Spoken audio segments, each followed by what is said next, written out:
Alex here from Ornament Designs, and in this video I'm going to show you how to make this ornament.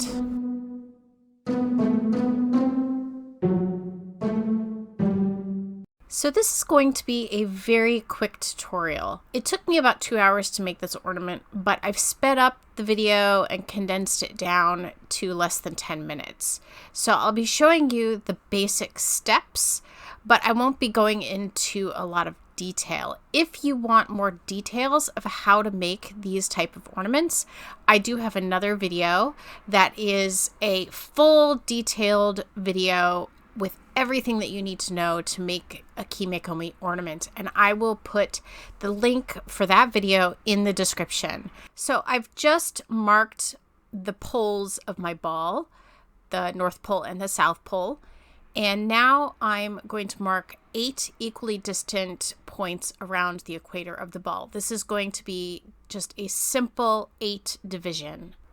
While making this ball, there were some small mistakes, some imperfections, and I'd like to take the opportunity to show you how I fix some of these small imperfections and how really, if things don't turn out absolutely perfectly when you're making these balls, it usually doesn't make a big difference and you won't see it in the final results.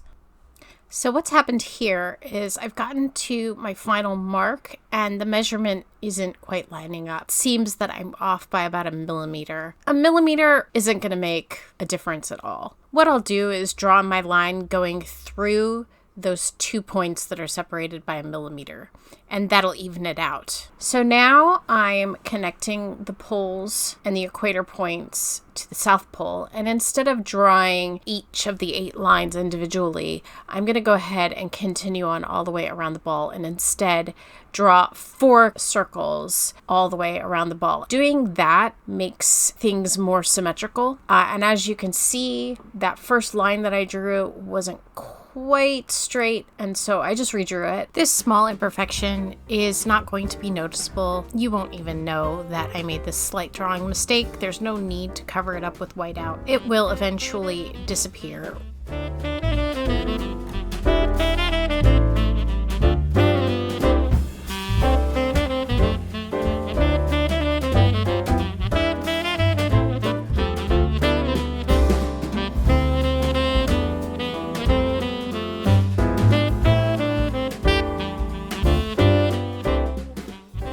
The next step is to cut all your lines about 1 centimeter deep.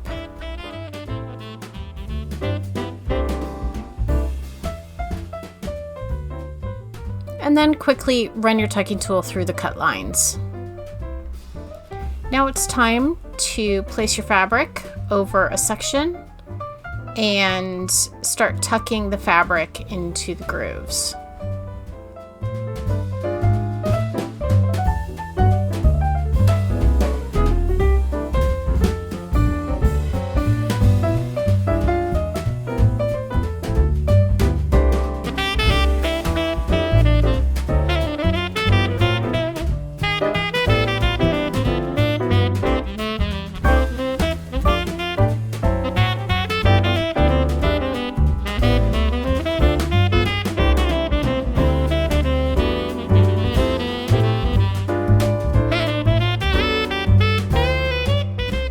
So as you can see right here, my foam has collapsed a little bit on the edge. I'm just using my tucking tool to sort of lift the foam back up to the top. Because it's not a huge dent, it's not going to matter much in my final product. And in my experience, the main reason why collapses of the foam like that happen is because the blade on my knife isn't sharp enough.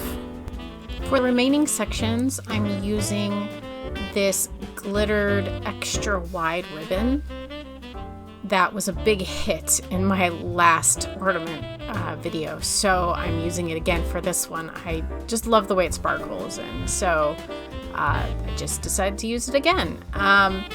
This is a thicker material. It is stiff, so it's quite challenging to tuck it in and to make it smooth, but with a little bit of practice, it is definitely doable.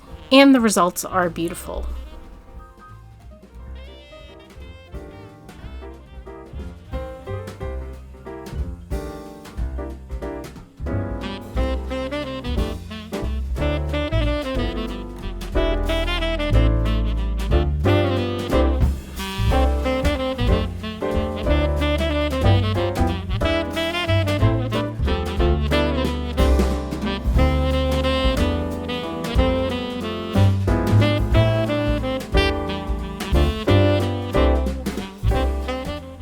on to the next step, which is applying the cord. I'm using a braided cord, and I'm doing the same thing as I always do, using some glue stick. I'm scraping off some of that glue stick and placing it into the seam, and then placing the cord on top of it.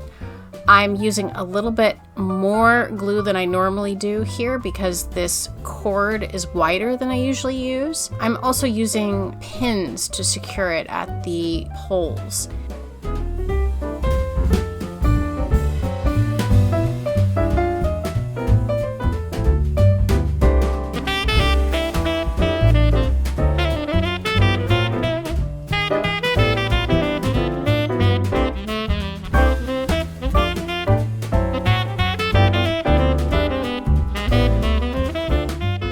So now I'm adding some sequins to the middle of the flowers on that cotton fabric. I have some red metallic sequins and some gold metallic sequins, and I'm just placing those in the center of each flower to add a little sparkle. Considering the glitter on the other sections is so sparkly, I wanted to embellish these flowers just a little bit. I'm also adding some white pearlized sequins as well into the white spaces between the flowers in that floral motif.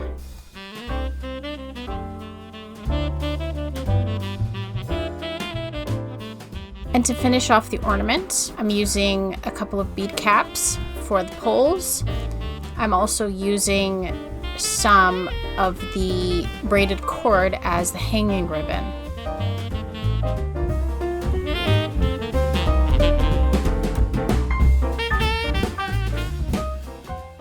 Now it turns out that there's a gap between the top of the ornament and the bead cap because the cord is a lot thicker than I'm used to using. So I decided to hide the gap using these pearl beads and some pearl head pins to create a crown around the top of the ornament. And it will hide the small gap that was visible between the ornament and the bead cap. And I'm going to do the same thing for the bottom.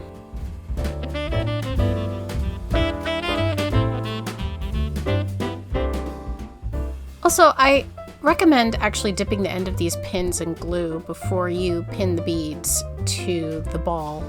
I didn't in this ornament, but I would recommend that you do so just to make sure that they don't fall out far in the future, because after a lot of handling and a lot of use, they will loosen up and they will fall out eventually. Using some glue will help prevent that from happening.